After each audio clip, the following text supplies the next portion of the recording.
Ceci est un livre audio autogénéré par Google. Introduction.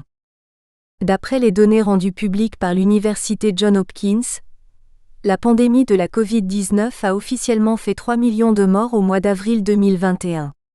Dans le même temps, l'efficacité et la disponibilité des solutions vaccinales continuent à soulever des vagues et des controverses de plus en plus déprimantes. Et comme si cela ne suffisait pas, on assiste à l'éclosion et la prolifération de nouvelles variantes du virus, plus dangereuses que les précédentes. Faut-il alors céder à la panique ou à une hystérie collective que nous appellerons coronaphobie? Ou alors, garder toute sa lucidité et la confiance en la capacité de l'homme à répondre rationnellement et efficacement à cette menace planétaire? La seconde posture est celle pour laquelle nous optons, et qui est au cœur de la tonalité philosophique du présent essai. Nous l'appelons volontiers la Covid-attitude. La Covid-attitude est un état d'esprit doublé d'un type de comportement approprié, qu'il s'agit d'adopter face à la propagation de la maladie, et en conformité à l'ensemble de mesures envisagées. Seulement, il ne s'agit pas d'un suivi ou d'une adhésion servile à des solutions thérapeutiques questionnables. En effet, si on ne peut pas objectivement faire l'impasse sur les théories du complot qui foisonnent autour de la pandémie de la Covid-19, et si on ne peut pas non plus faire fi du caractère éminemment géostratégique et économique de cette crise sanitaire planétaire, la Covid-attitude commande de manière individuelle et collective une prise de conscience des humains que nous sommes, relativement à notre rapport à la vie en général et en particulier, au sens à donner à l'action humaine dans un contexte marqué par obsession au progrès humain. La Covid-attitude s'inscrit de ce fait dans le nécessaire sursaut qualitatif qui devra conduire notre être au monde, pendant et après la pandémie, vers des horizons épanouissants et équitables. La cacophonie retentissante autour de la riposte idoine à adopter face au coronavirus cache mal l'existence d'une crise. Cette crise est celle d'un essoufflement, celui du modèle civilisationnel actuel. Elle est aussi l'expression du délitement des certitudes charriées par la technoscience et la biomédecine en l'occurrence. C'est pourquoi, face à ce qui s'apparente désormais à une désillusion subie par notre civilisation, il est question d'amorcer une réflexion en profondeur, non pas seulement sur la maîtrise de la pandémie, mais aussi et surtout, sur les contours d'une coexistence épanouissante pour tous les habitants de notre village planétaire. L'histoire des civilisations antiques comme contemporaines ne nous renseigne-t-elle pas sur le fait que c'est en période de crise que l'humanité a le mieux exprimé sa grandeur et sa résilience? La pandémie de la Covid-19 nous inscrit dans la nécessité d'ouvrir de nouveaux horizons aux peuples du monde, et singulièrement ceux de l'Afrique, parent pauvre de la mondialisation ambiante. La rapide propagation de la pandémie aux quatre coins de la planète n'indique-t-elle pas à suffisance l'interconnectivité effective des hommes de tous les horizons sans distinction aucune? Le coronavirus ne faisant pas cas des frontières, n'est-il pas plus qu'urgent de mutualiser les savoirs et les moyens pour juguler rapidement et durablement la pandémie du siècle? La pandémie de la Covid-19, bien au-delà de la seule sphère épidémiologique, a considérablement et même violemment ébranlé le modèle d'organisation sociétale quasi universel qui est le nôtre. Ce qui s'apparente à un défi planétaire est aussi un test grandeur nature quant aux capacités réelles ou potentielles du bouclier technoscientifique et biomédical, patiemment construit depuis des siècles. En effet, à l'aube de l'année 2020, le nouveau coronavirus ou SARS-CoV-2 a entraîné un arrêt brusque et parfois brutal de l'essentiel de l'activité humaine. Cette expérience inédite dans la marche civilisationnelle de notre époque bouscule les certitudes et pose le problème de la nécessaire et urgente prise de conscience du fait que tous les hommes sont interconnectés et partagent la même destinée. Le confinement, l'une des mesures de riposte à la propagation de la pandémie, amène à observer que l'air est moins pollué, l'eau des fleuves et rivières plus claire, la flore régénérée, et que le nombre d'accidents humains de tous ordres a chuté de manière drastique.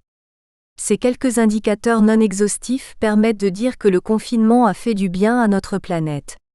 Cela indique aussi en même temps l'impact négatif de l'empreinte écologique de l'homme sur la nature. C'est pourquoi dans cet essai, nous faisons recours au paradigme de l'harmonie préétablie afin d'appréhender la marche historique de l'homme sur le chemin de l'affirmation de son humanité à l'aune de la présente pandémie. Notre démarche ne s'inscrit donc pas dans une perspective eschatologique propre aux spécialistes du prophétisme. Elle est par ailleurs distincte des postures complotistes ou scientophobes. Par contre, la Covid-19 dévoile un certain nombre d'enjeux autour de la grande bataille pour la survie de l'espèce humaine et le triomphe du modèle sociétal occidentalo-capitaliste. C'est précisément sous cet angle que nous apostrophons le sujet. En effet, cette bataille, loin d'être conjoncturelle, est permanente et inhérente à la nature humaine qui n'a de cesse d'être en compétition et en belligérance avec les autres entités vivantes du biotope. Cette compétition obsessionnelle dans laquelle l'humanité est plongée, nous détourne parfois de la réalité de notre condition première, celle de vivants fragiles et mortels. Et lorsque survient une crise à l'instar de celle de la Covid-19, on comprend à quel point l'humanité de l'homme fragilisé, tyrannisé, transformé peut gagner rapidement en objectivité et se voir finalement chosifiée comme une simple valeur marchande, quand elle n'est pas simplement réduite à un statut de cobaye. On n'est pas loin d'envisager avec Fukuyama la fin de l'histoire ou du dernier homme. En d'autres termes, la condition humaine, malgré les progrès sociétaux et scientifiques prodigieux, est de plus en plus sacrifiée sur l'autel des considérations politiques, mercantilistes ou idéologiques. Lancée comme un train à très grande vitesse, la civilisation technoscientifique plonge petit à petit l'humanité entière dans une ivresse insouciante et toujours plus jouissive.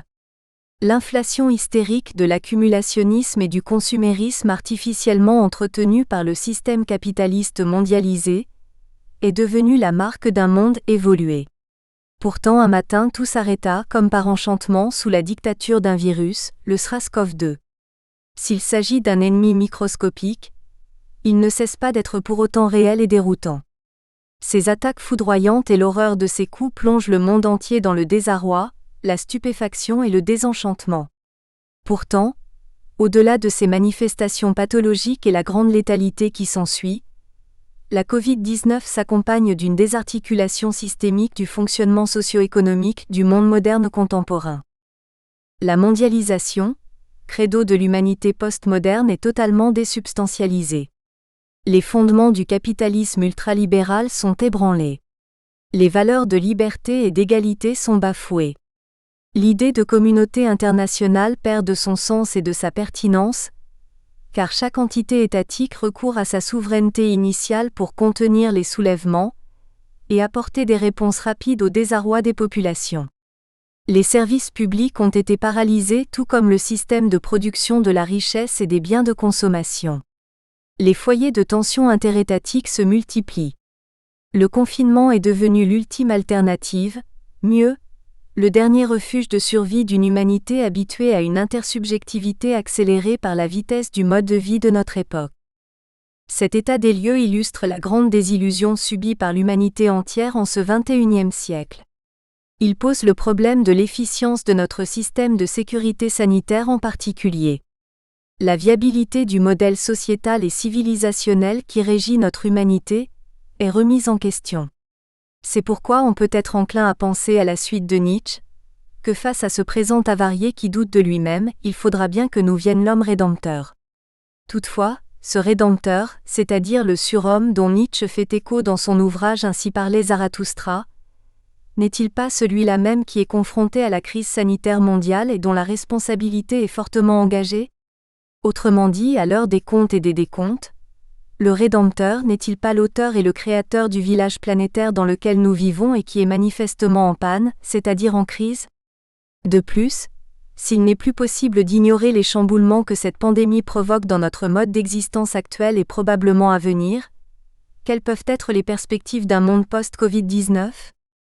La Covid-attitude induit à envisager raisonnablement comment tirer avantage de la crise sanitaire de manière créatrice, en la projetant sous la forme d'une opportunité audacieuse et critique qui participe in fine, comme le souligne Ibusi Bulaga, à l'émancipation de l'homme besogneux et aliéné de notre temps. Il ne s'agit pas d'une nouvelle utopie. C'est pourquoi le développement de la thématique centrale souscrit à l'analyse phénoménologique et la déduction analytico-critique. Penser la Covid-19 en Afrique est un essai philosophique composé de 6 chapitres qui analysent rigoureusement les fondements structurels et fonctionnels de la société contemporaine, car la Covid-19 ne sonne pas la fin du monde, mais peut-être inaugure-t-elle le début d'un autre monde. Chapitre 1 – L'illusion anthropocentrique et la finitude ontologique. Entre décembre 2019 et avril 2021, plus de 3 millions morts, 2 millions de personnes contaminées à travers le monde et 2 milliards d'humains confinés épisodiquement. Au même moment, les grands événements ou rendez-vous qui rythment la civilisation des terriens ont été, à défaut d'être modifiés dans leurs fondamentaux, purement et simplement annulés. En guise d'illustration, les Jeux Olympiques, le plus grand rassemblement sportif de la planète, de Tokyo au Japon ont été reportés de 2020 à 2021 et la ferveur populaire qui les anime a été absente, faute de spectateurs. La Pâque chrétienne a été célébrée dans une place Saint-Pierre du Vatican déserte. Le pèlerinage à la Mecque a été annulé, à l'entame de la pandémie. L'économie mondiale s'est retrouvée du jour au lendemain, dans une quasi-hibernation. Il en découle l'une des plus graves crises économiques de l'histoire du monde contemporain, assortie d'une menace permanente de crise alimentaire et humanitaire. Le chercheur américain en stratégie et politique Brian Stauffer remarque que, comme la chute du mur de Berlin, la pandémie du nouveau coronavirus est un événement mondial dont nous ne pouvons qu'imaginer les conséquences à grande échelle aujourd'hui. Elle s'apparente d'ores et déjà à la pandémie du siècle. Paradoxalement, la science flamboyante et triomphante du XXIe siècle, l'arsenal militaire et nucléaire des États, la surliquidité des banques liée au profit du capitalisme ultralibéral mondialisé, le développement de l'intelligence participative à travers les TIC et les réseaux sociaux, n'ont pas pu empêcher l'une des pires tragédies humaines de notre époque. Les politiques dépassés, les scientifiques désillusionnés, les économistes désarçonnés, le constat est là, implacable. Un être microscopique appelé coronavirus bouleverse l'ordre du monde et l'équilibre de la planète. Invisible, il est pourtant omniprésent et dicte sa loi à tous et partout.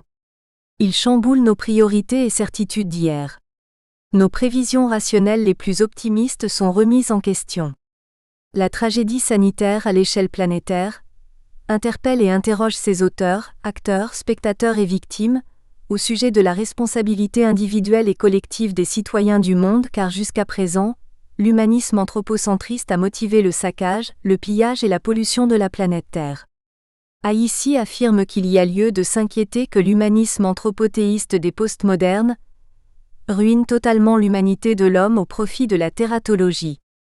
À l'observation, la Covid-19 installe manifestement l'humanité dans un climat tératologique sans précédent, au regard de la domestication médiatique de cette hécatombe planétaire.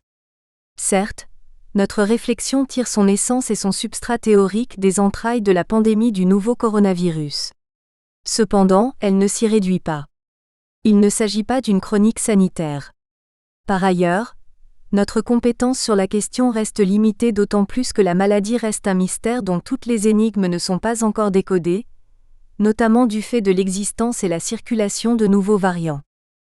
Dans ce chapitre, il est question d'examiner les raisons métaphysiques et physiologiques susceptibles de rendre compte de la déroute et la désillusion de l'homme face à l'action dévastatrice de cet ennemi microscopique sournois et virulent. En effet, lorsqu'on observe la difficulté de la société technoscientifique et néolibérale à se protéger elle-même ainsi que l'individu qui en est l'épicentre, il y a lieu de revoir les certitudes et paradigmes précocement, voire dogmatiquement sanctuarisés. En effet, depuis son berceau chinois de Wuhan, la Covid-19 a gagné du terrain et a continué à étendre, malgré tous les efforts déployés en urgence, sa domination et sa terreur sur toute l'étendue du territoire planétaire par la rapidité de sa propagation, la puissance destructrice et mortifère qu'elle déploie dans les organismes humains. Pourtant, l'optimisme technoscientifique teinté d'une arrogance anthropothéiste à peine voilée, avait fini par convaincre les habitants de la Terre que le niveau de développement auquel la société est parvenue était suffisant et sécurisant pour le plus grand nombre de personnes face à ce type de crise sanitaire. Cette croyance devenue progressivement une conviction s'est ancrée dans la conscience collective des citoyens, notamment ceux des pays du Nord, d'autant plus que les chercheurs y travaillent sans relâche à satisfaire le désir d'éternité et d'omnipuissance de l'homme. La science, en effet, participe de manière incontestable à sauvegarder les vies et à atténuer les souffrances humaines. À ce titre, Les conditions de vie des malades infirmes et victimes de toutes sortes d'atrocités physiques ou morales se retrouvent grandement améliorées car l'idée des « amélioration de la nature humaine » est au cœur du projet transhumaniste que véhicule la civilisation moderne et contemporaine. En 1998, les fondateurs du transhumanisme, à l'instar du Suédois Nick Bostrom et de l'Anglais David Pearce, avaient pour ambition claire promouvoir l'usage des sciences et des techniques ainsi que des croyances spirituelles afin d'améliorer les caractéristiques physiques et mentales des êtres humains. La catastrophe sanitaire mondiale de la Covid-19 sonne comme un aveu d'échec de la communauté scientifique mondiale relativement à cette orientation spécifique. Cela ressemble bien à une désillusion planétaire au sujet des pouvoirs véritables de la science, sur la nature en général et sur les microbes en particulier. C'est pourquoi, eu égard à cette attaque virologique d'envergure planétaire, la communauté scientifique mondiale a l'obligation de continuer à approfondir les circonstances de la survenue d'une telle pandémie en plein XXIe siècle et surtout, d'en établir les contours épidémiologiques en vue de la mise en place rapide et durable d'un dispositif préventif et réactif efficace. 1.1. Les contours épidémiologiques de la Covid-19. La pandémie qui terrifie le monde entier depuis la fin de l'année 2019 est causée par l'une des formes des coronavirus. Les virologues et infectiologues précisent en effet qu'il existe plusieurs types de coronavirus et plus encore, ceux-ci existent depuis bien longtemps. On parle de corona, du fait de la morphologie microscopique de ce virus qui se présente comme une tête couronnée. Ce type de virus est à l'origine des grippes ayant secoué l'Occident pendant les décennies antérieures. Le SARS-CoV-2 qui est la cause de la présente pandémie est plus redoutable du fait de sa virulence foudroyante et sa propagation rapide. Aussi, pour le spécifier de ses congénères microbiens, les scientifiques lui ont-ils attribué l'identifiant de Covid-19 ou C19. La Covid-19, c'est-à-dire la maladie infectieuse causée par le SARS-CoV-2, reste encore une véritable énigme pour les chercheurs, toute chose qui rende suffocante l'attente d'un traitement efficace et l'avènement d'un vaccin universel. Cependant, la coronaphobie n'est pas la bonne attitude. De tout temps, les maladies ont été pour les humains la plus grande cause de mortalité. Elles ont ainsi façonné ou transformé l'histoire des hommes de manière décisive. Dans l'histoire récente, on peut se référer à la variole, la grippe espagnole, la tuberculose, le paludisme, la peste, la rougeole, le choléra, le sida. Et d'après Jared Diamond, ces maladies infectieuses font plus de victimes que toutes les guerres et se développent généralement à partir des maladies animales. Dans le cas de la Covid-19, tout est allé si vite. Il a suffi de quelques jours pour que l'humanité se rappelle qu'elle n'est que souffle et poussière. Soudain, nous réalisons que nous sommes tous embarqués dans le même navire, riches comme pauvres. Cette vérité socio-économique en induit une autre. Nous avons tous la même identité humaine et partant la même vulnérabilité face au coronavirus. Nous constatons ensemble que les hôpitaux sont pleins et que l'argent ne répond pas à tout. Dans certaines circonstances, il faut le préciser. De nombreux milliardaires et hommes puissants de la planète en sont décédés. Pour Diamond, les microbes ont mis au point diverses façons de passer d'une personne à l'autre, et des animaux aux hommes. Le germe qui se propage le mieux est celui qui produit le plus de rejetons et se retrouve, au bout du compte, favorisé par la sélection naturelle. Nombreux de nos symptômes représentent ainsi la manière dont les microbes intelligents modifient notre corps ou notre comportement, pour faire de nous des vecteurs de propagation de l'infection. C'est précisément le cas avec la Covid-19. Les maladies opportunistes qu'elle favorise représentent l'une des plus grandes menaces à laquelle l'humanité doit faire face en ce moment. Il n'est pas surprenant que la plupart des chefs d'État et de gouvernement du monde aient déclaré la guerre au coronavirus. À titre d'illustration, jusqu'à la Seconde Guerre mondiale, les microbes portés par la guerre ont fait plus de victimes que les blessures de guerre. Nous espérons que vous avez apprécié cet aperçu. Pour continuer à écouter ce livre audio sur Google Play Livres, utilisez le lien dans la description de la vidéo.